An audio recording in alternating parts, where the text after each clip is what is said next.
Quality assurance is a very important aspect when it comes to the development of the Rwandan higher education sector.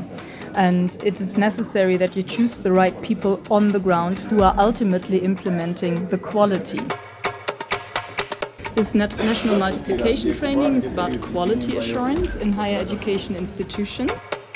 UTB realized that there is a gap between different institutions as long as quality assurance is concerned. So bring different higher institutions in Rwanda together to share basics, the capacity of quality assurance managers, deans of school, and academic registrars.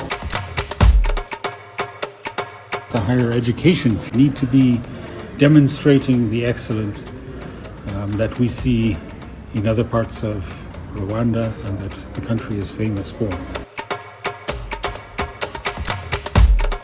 According to my experience, what happens very often is that some person is appointed quality assurance officer without having the chance to qualify him or herself in the field, which is not a problem, of course. You have to start somewhere.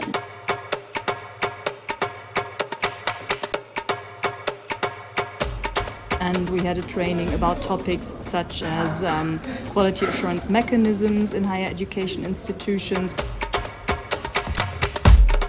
You need someone who is capable of doing empirical social research to implement surveys, for example, to get to know what people in the university think. That's a good starting point for quality assurance.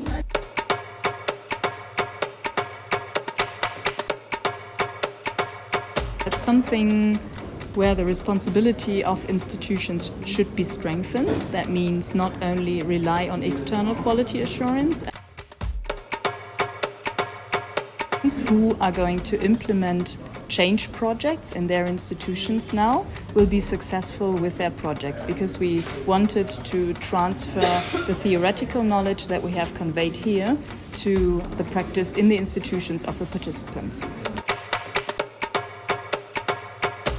With this workshop, one participant, trainers and mentor, they put their effort together to make sure that a sharing of knowledge and skills took place.